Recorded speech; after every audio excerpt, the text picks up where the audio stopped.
Durante años, un hombre llevó una vida que, en apariencia, encajaba perfectamente con el ideal de servicio y protección. Veterano de la Marina, supervisor de la patrulla fronteriza en una de las zonas más complejas del sur de Texas, esposo, padre de familia. Nadie imaginaba que, mientras cumplía turnos, asistía a reuniones y portaba un arma reglamentaria bajo el uniforme. Fuera de servicio recorría las calles de Laredo buscando mujeres vulnerables para llevarlas a caminos rurales y ejecutarlas con frialdad. Lo que comenzó como hallazgos aislados a la orilla de carreteras terminó revelando algo mucho más perturbador. Un agente federal convertido en asesino serial. Un hombre que hablaba de limpiar la ciudad mientras dejaba una estela de muerte que sacudiría a toda una comunidad y pondría en duda la confianza depositada en quienes prometen protegerla. Hola, soy Pedro y estás en La Voz del Crimen. Antes de empezar con el vídeo, me encantaría saber desde dónde me estás viendo, así que déjame tu comentario. Tampoco olvides darle me gusta y suscribirte para que no te pierdas ninguna de estas historias criminales reales que nos impactan a todos. Y ahora sí, sin más preámbulos, comenzamos. Juan David Ortiz creció en un entorno donde la disciplina y el sentido de servicio eran pilares fundamentales. Tras finalizar su etapa académica, decidió integrarse a la Marina de los Estados Unidos. Allí trabajó como Hospital Corpsman, acumulando experiencia técnica y operativa durante casi 10 años. Su servicio incluyó asignaciones en instalaciones ubicadas en Texas y California, y concluyó en 2009. Al dejar la Marina, optó por continuar en una línea profesional ligada a la seguridad y protección. Ingresó a la patrulla fronteriza de Estados Unidos, donde desarrolló una carrera cercana a la década en la zona de Laredo, Texas. Con el tiempo, alcanzó el rango de supervisor en un sector fronterizo caracterizado por su intensidad operativa y constante presión. Dentro de la agencia proyectaba una imagen de confiabilidad. Era considerado un elemento competente, con experiencia en inteligencia y procedimientos tácticos. Fuera del trabajo, llevaba una vida aparentemente estable. Estaba casado y tenía hijos.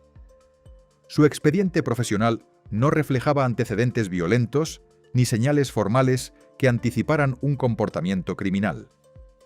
La contradicción entre esa vida estructurada y lo que ocurriría después se convertiría en uno de los elementos más inquietantes del caso.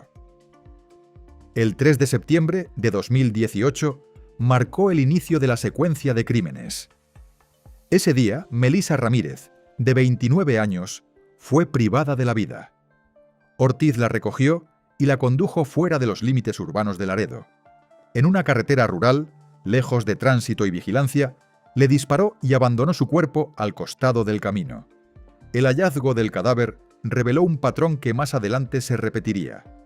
Zonas aisladas, disparos dirigidos a la cabeza y abandono en áreas rurales. En ese momento, el crimen aún no era interpretado como parte de una serie, pero el método empleado ya mostraba precisión y control. 10 días después, la violencia volvería a manifestarse. El 13 de septiembre ocurrió un nuevo ataque. La víctima fue Claudine Anluera, de 42 años. De manera similar al caso anterior, Ortiz la trasladó fuera de la ciudad hacia un lugar remoto.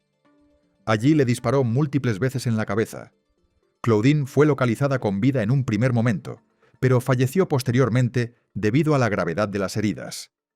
La repetición del método comenzaba a perfilar un esquema claro: selección de mujeres vulnerables, traslado a zonas aisladas y ejecución con arma de fuego. Mientras las autoridades intentaban entender lo que estaba ocurriendo, aún no existía una conexión pública definitiva entre los casos. Sin embargo, los elementos en común empezaban a acumularse. La tercera mujer, abordada por Ortiz, no terminó convertida en una víctima más. Erika Peña fue interceptada bajo un esquema similar al de las anteriores: contacto inicial, traslado en vehículo y salida de la zona urbana. Sin embargo, en un momento crucial logró soltarse y escapar. Erika corrió hacia una gasolinera cercana donde encontró a un oficial. Allí pidió ayuda de inmediato y proporcionó información clave: descripción del agresor y del vehículo que conducía. Ese testimonio permitió que las autoridades comenzaran a unir los hechos recientes bajo una misma hipótesis. La huida de Erika cambió el rumbo de la investigación.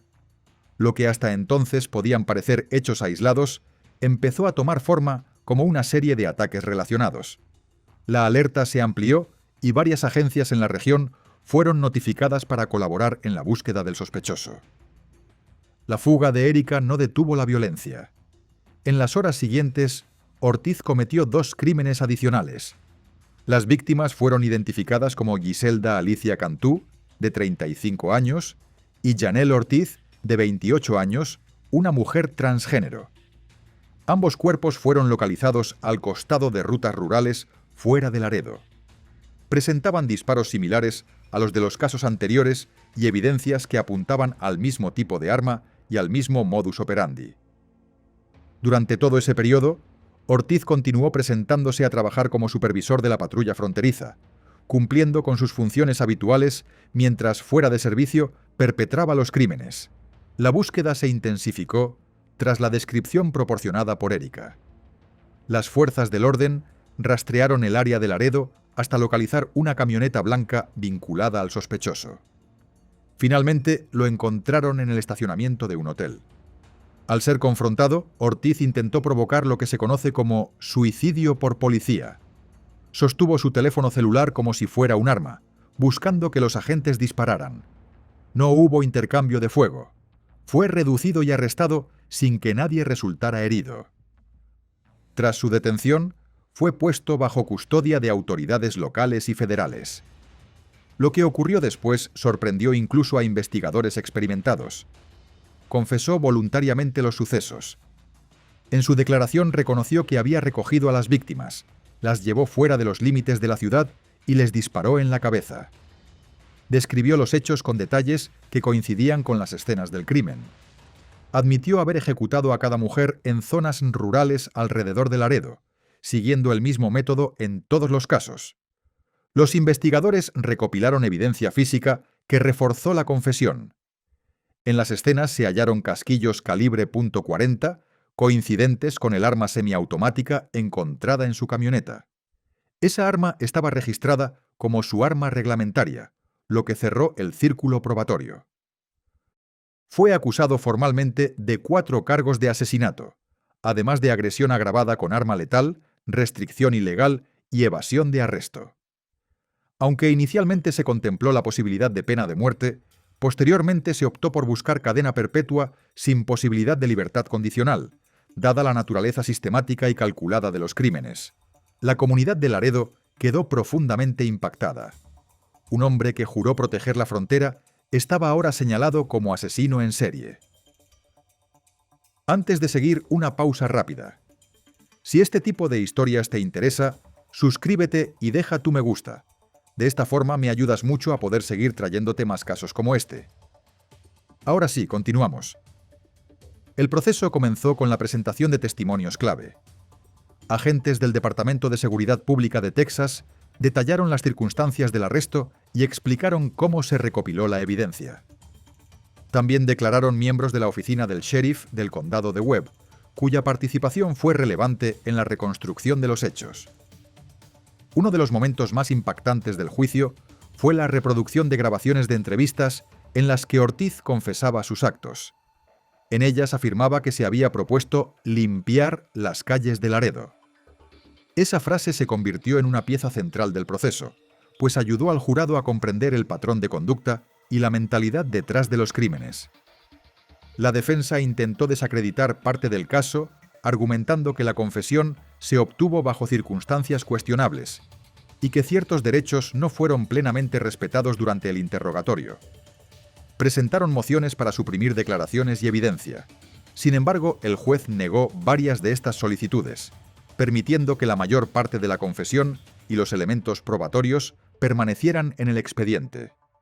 Durante las deliberaciones, el jurado evaluó la coherencia entre las confesiones, la evidencia balística, el arma reglamentaria encontrada y el patrón repetitivo de los crímenes. Tras varios días de argumentos y presentación de pruebas, el jurado regresó con un veredicto claro: culpable de todos los cargos. La sentencia fue dictada en diciembre de 2022, en San Antonio, Texas. Aunque la pena de muerte había sido considerada al inicio del proceso, finalmente se impuso cadena perpetua sin posibilidad de libertad condicional.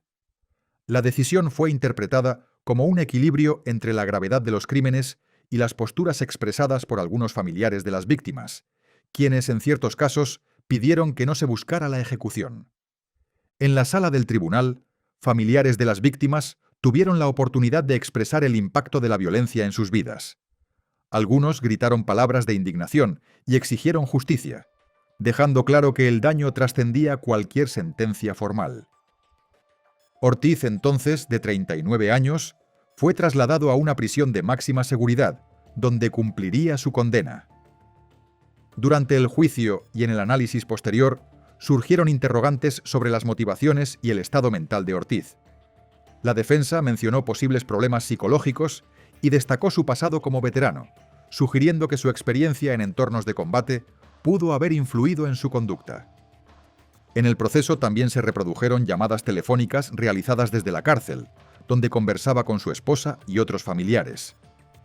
En esas grabaciones se percibía a un hombre en conflicto interno, discutiendo su situación y expresando emociones que algunos interpretaron como remordimiento y otros como desesperación.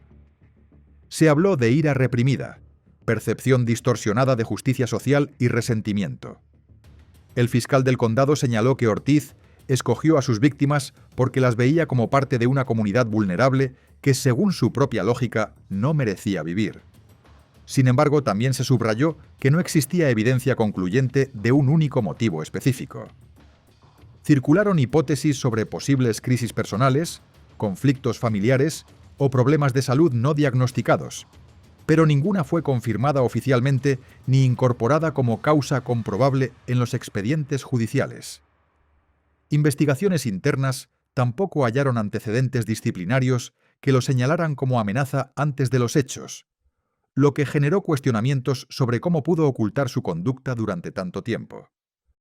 El caso trascendió rápidamente el ámbito local. Lo que comenzó como una serie de crímenes en Laredo se convirtió en noticia nacional e incluso internacional. Los titulares destacaban la contradicción más inquietante. Un supervisor de la patrulla fronteriza acusado de quitarle la vida a 4 mujeres y herir a otra, mientras llevaba una vida aparentemente normal como padre de familia y agente federal. Los medios resaltaron esa dualidad como el eje central del escándalo. La historia parecía extraída de una ficción criminal, pero era real. La confianza pública se vio golpeada al descubrir que alguien con uniforme, arma reglamentaria y autoridad oficial había utilizado ese poder para perpetrar violencia contra mujeres en situación de vulnerabilidad, muchas de ellas trabajadoras sexuales que vivían en los márgenes sociales.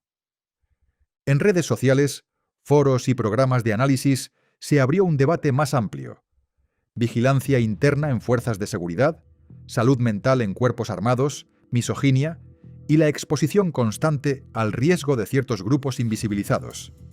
Activistas y defensores de derechos humanos señalaron que el caso evidenció fallas profundas en los mecanismos de supervisión y en la protección efectiva de comunidades vulnerables. También surgieron cuestionamientos sobre cómo alguien con formación militar y casi una década en la patrulla fronteriza pudo actuar sin levantar alertas previas entre colegas y supervisores. No se detectaron señales formales que anticiparan su transformación en el monstruo que llegó a ser. Esa ausencia de advertencias previas alimentó el análisis criminológico y ético posterior. El caso quedó como referencia obligada cada vez que se discuten perfiles de asesinos en serie vinculados a fuerzas del orden o fallas institucionales en el monitoreo interno. Más allá de la condena judicial, dejó una marca profunda en la percepción pública sobre autoridad, confianza y responsabilidad.